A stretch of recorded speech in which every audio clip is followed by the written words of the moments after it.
Every 15 minutes, the bishop checks his position and reports back to radio control. This means that if he crashes, there's a good chance that he'll eventually be found. All the same, it's a comfort to see the river ahead and the mission buildings, and to know that you're safely across the hundreds of miles of swampland with its snakes and crocodiles. In New Guinea, the world's newest and most primitive nation, it's good to be among friends.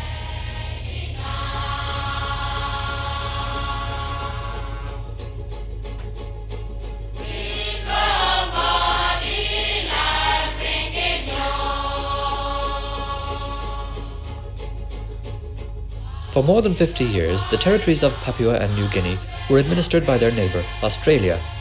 In December 1973, they were granted internal self-government with complete independence to follow.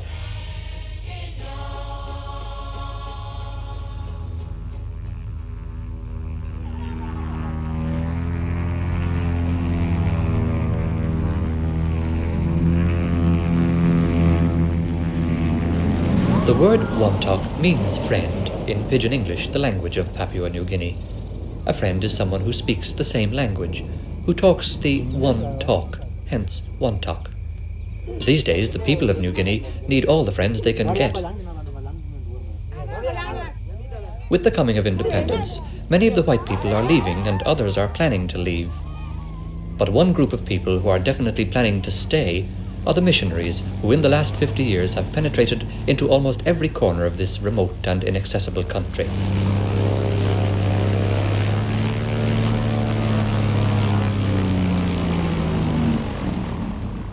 Bishop Leo Arkfeld travels his diocese of Wewak in a Cessna 180. In theory, he has 3 possible ways of getting to the parish of Conduanum, with its tin-roof church and smiling children. One is by walking, which takes 3 weeks. One is by boat, which takes 3 days. The third is by air, which takes 3/4 of an hour. Naturally, the bishop flies.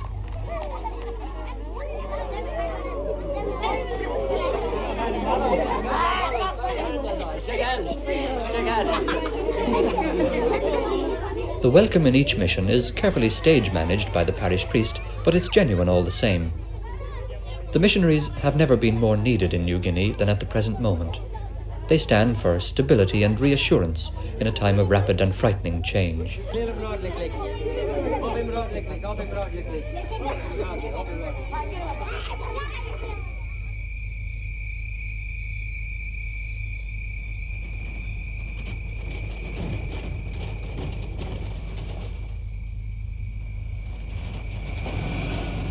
Not all of the missions are as isolated as Conduanum. In the highlands, where there are no swamps, only mountains, some of them even have a road all the way to the front door.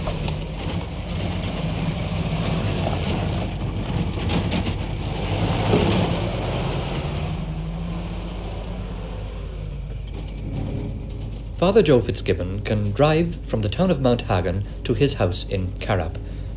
The road is unsurfaced, rocky, and unsafe at any speed. The last stretch rises to 7,000 feet and passes over 104 bridges and culverts. But at least it's there. I don't think there is 20 yards of straight road on the way. So I find that the road demands my full attention. And I remember one occasion some months ago when, as I was driving along, I sneezed suddenly. And with the sneeze and the bending of my head, I suppose it took a matter of 2 or 3 seconds, but in that short time, I was very, very close to going over the edge. In that few seconds, I veered from course and very, very nearly went over the edge. And then in the wet weather especially, the road definitely demands my full attention because there is a great danger of skidding. It's just an earthen surface, and with the rain it becomes very muddy and very slippery. So the road demands my full attention, and there is no time for thinking on the road. Perhaps time for praying, all right, but certainly no time for thinking and planning for the future. The priest's house at Karab is built on top of a mountain ridge, the only reasonably level place for miles around. It was designed by Father Fitzgibbon himself, and he also did most of the building. Every plank and every nail in the house had to be brought from Mount Hagen. The view from the house changes every day. Sometimes you can see all the way from Mount Wilhelm to the Uat Gap. Other times the house seems to be floating on a sea of clouds, completely cut off from the houses in the valley many hundreds of feet below. The people who live here were only discovered by the outside world during the 1950s, but this is nothing strange in New Guinea. There are still some small tribes in the remoter regions that have avoided any contact with the rest of men, though their number is diminishing. Even when the contact is made, their way of life doesn't change very suddenly or very rapidly. The main new factor that the outside world has brought to a place like Karap is money. In the past, nature has always provided plenty of fruit and vegetables, and there has never been much motive for working. But now they've discovered that strangers are willing to give money for such things as coffee beans, and that the money can be exchanged for cloth or meat or tobacco.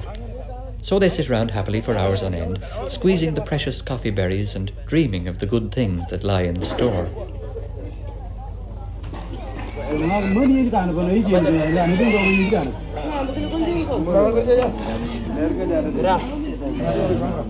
The New Guinea pig was once the main form of movable wealth in the country.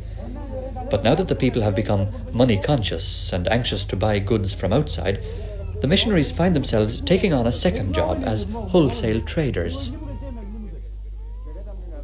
To support the mission here, it's necessary to run some kind of a trade store or a wholesale store. When I was in Ireland and when I heard that I was coming to New Guinea, I was told about these trade stores, and I strongly disapproved of it. And I could see no sense in the system, and I had never heard of it operating anywhere else before. So I felt in Ireland that if I came to New Guinea, I wouldn't approve of this. And arriving in New Guinea, my feelings were that this was a very unusual system. But I find that I have to have something to support myself. From the people here, the only support I get is what I get in the collection on Sundays, which is $2 to $3. But now I am asking them to build a new school here. In the past, the mission has always built the school, but now I am asking them to build the school. And so far, they have collected $350, and with that money, we have put up the framework of the school, and within the next few days, we hope to put the corrugated iron roof on the school.